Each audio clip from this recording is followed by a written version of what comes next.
la main. Alors, ça c'est le premier roman. Un peu plus haut. Rose de... Végasri. D'accord. C'est ton roman. Oui, c'est le premier tome de mon roman, donc, que j'ai publié en 2005, Oui. la première fois, et je l'ai réédité là pour une seconde édition l'année dernière en livre de poche. D'accord. En 2005, mais tu étais toute jeune. Oui, à l'époque, quand j'ai publié le premier roman, j'avais une quinzaine d'années.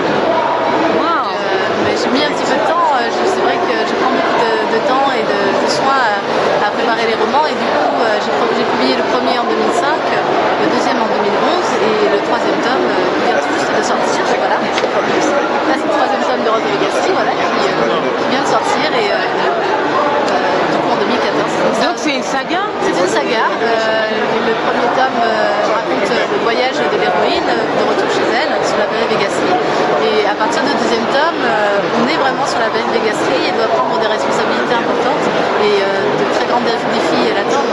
Rose est à la fois une dirigeante importante, elle fait aussi partie de ces êtres qui permettent l'équilibre de la matière dans l'univers. Donc plusieurs personnes vont mettre en péril tout cela et voilà, son objectif va être de protéger les éléments.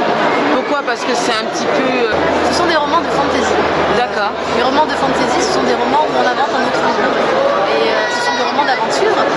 En général, ça a été rendu vraiment célèbre au grand public par le film Le Seigneur des Anneaux.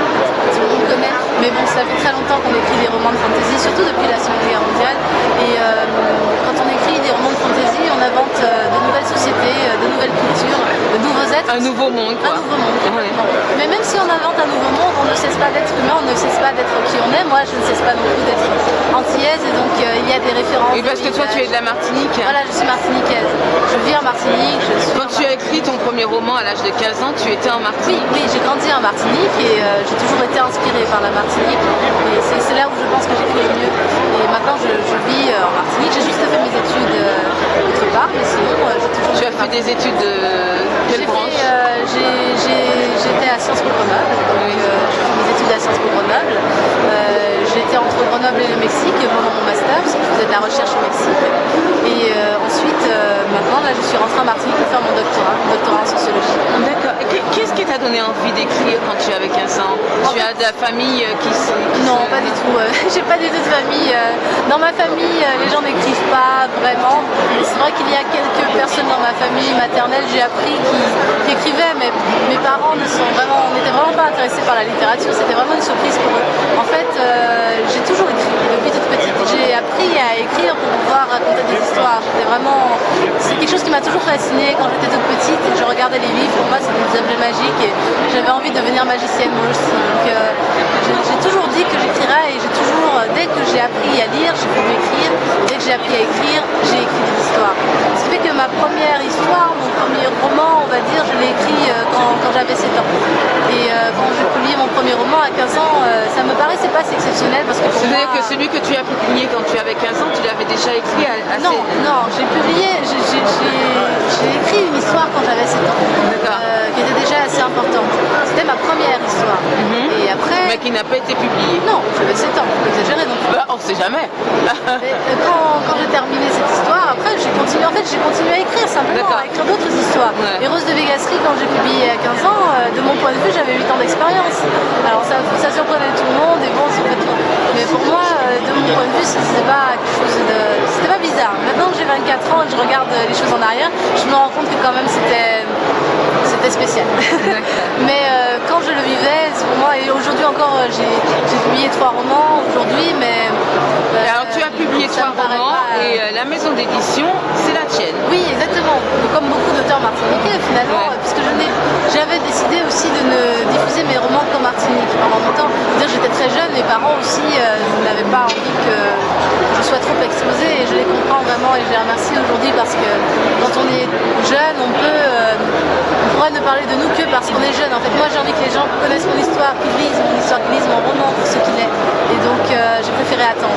Et maintenant que j'ai bien avancé, maintenant que les Martiniquais connaissent bien mes romans et beaucoup d'entre eux l'ont lu et l'ont beaucoup apprécié, voilà, maintenant je me dis qu'il est temps de faire connaître Rose de Végasri au plus grand nombre. Tu as participé au Salon du Livre de la Martinique? Oui, j'y ai participé l'année dernière, c'était vraiment une super expérience et j'espère y revenir à chaque fois. Si je n'y étais pas les années précédentes, c'est simplement parce que je faisais mes études. Oui, puis c'était la première édition.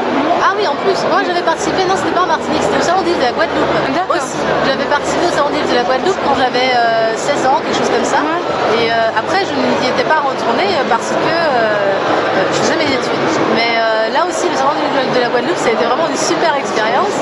Et j'espère y retourner d'ailleurs parce que c'est un très bon souvenir. Et celui de la Martinique, évidemment, je reviendrai toujours. Alors, tes romans, c'est du fantastique, mais est-ce que c'est histoire d'amour ou pas? Ah, c'est un roman d'aventure et c'est aussi une histoire d'amour. Il y a une histoire d'amour qui est très importante. On va beaucoup jouer des émotions très contradictoires. Donc, dans le premier tome, Rose tombe amoureuse, mais dans le deuxième tome, dès le départ, elle perd cet amour. On sait d'ailleurs au cours du premier tome que c'est un amour qui n'a pas vraiment d'avenir. Et au cours du deuxième tome, Rose souffre de deux nostalgies. La nostalgie de sa terre, la nostalgie de la terre, la nostalgie de l'Andalousie, mais aussi la nostalgie de l'amour perdu, de cet amour perdu. Donc il y a beaucoup de mélancolie dans le deuxième tome. Dans le troisième tome, là, vous verrez quand vous lirez, mais en tout cas, c'est une histoire d'amour qui est très compliquée. Donc c'est pour ça que je pense que le roman plaît à pas mal de monde, parce que c'est un roman d'aventure, c'est un roman qui nous fait voyager, et c'est une histoire d'amour. Donc il y a beaucoup de choses, voilà. Et je me rends compte que les gens lisent beaucoup ce livre et l'apprécient beaucoup, et pas seulement les adolescents comme on pourrait le croire, mais vraiment tous les publics. D'accord. Alors, autre chose, on revient sur la maison d'édition. Tu l'as montée à quel moment? Moi, je l'ai montée en 2011 quand je voulais publier le deuxième tome de Rose de Vegas. Parce que le premier tome a été publié... C'était mes parents qui s'en occupaient. À l'époque, c'était vraiment de l'auto-édition. Mes parents avaient fait lire mon roman, bien sûr, hein, parce qu'il faut faire un comité de lecture, hein, c'est pas presque publié comme ça. Donc après, pendant que j'étais à Sciences Po, j'avais fait un stage dans une maison d'édition numérique. Et dans cette maison d'édition, je m'occupais de la fabrication, c'est-à-dire de comment monter les livres. J'ai appris énormément de choses. Après, je suis devenue directrice de collection. Donc, en fait, je sais comment faire. J'ai appris vraiment à fabriquer les romans et à les produire. Et après aussi, comment est-ce qu'on gère une activité éditoriale. Donc, arrivé au deuxième tome, j'ai décidé, pour la publication du deuxième tome, de monter ma petite maison d'édition pour pouvoir produire les romans et les diffuser en Martinique. Tant que c'était juste pour la Martinique, je n'avais pas le désir, la nécessité de rentrer dans une autre maison d'édition. Ça m'a permis de conserver mon illustrateur, Ralph Edmond, qui est vraiment très important pour moi. Oui, parce qu'il y a des illustrations à l'intérieur. Oui, en fait, finalement, sa première illustration, elle va me suivre, mais c'était celle-là. Ça, c'était en 2011, c'est la première illustration de Ralph Edmond. Ensuite, il y a eu la réédition du premier tome, donc là, je la trouve vraiment super, celle-là, je l'adore. Ça, c'est aussi Ralph Edmond.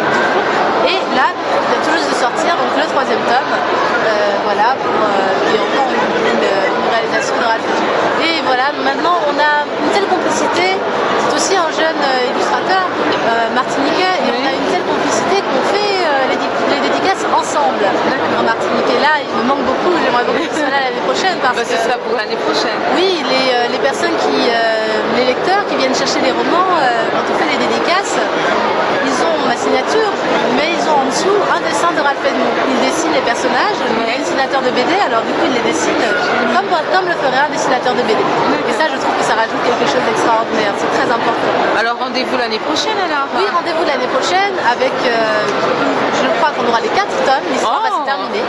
Ce sera la fin de l'histoire. Et pour la fin de l'histoire, j'espère que Ralph sera avec moi, pour qu'on puisse vraiment proposer présenter ici. Voilà, et parce qu'on ne parle pas souvent des illustrateurs, mais je pense que c'est quelque chose d'essentiel.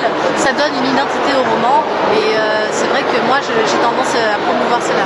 Est-ce que il y a une adresse internet où on peut suivre Oui, alors on peut suivre Rose de Végasserie sur Facebook, tout simplement.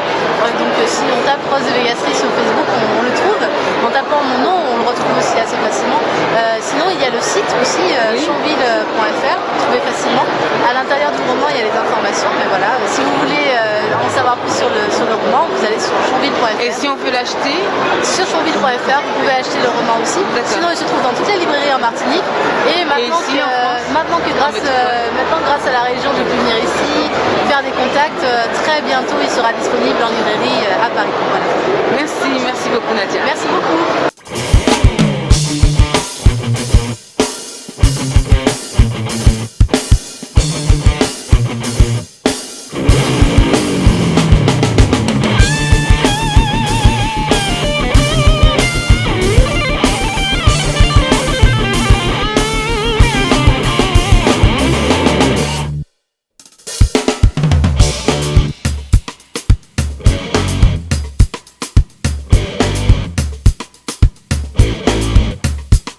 Thank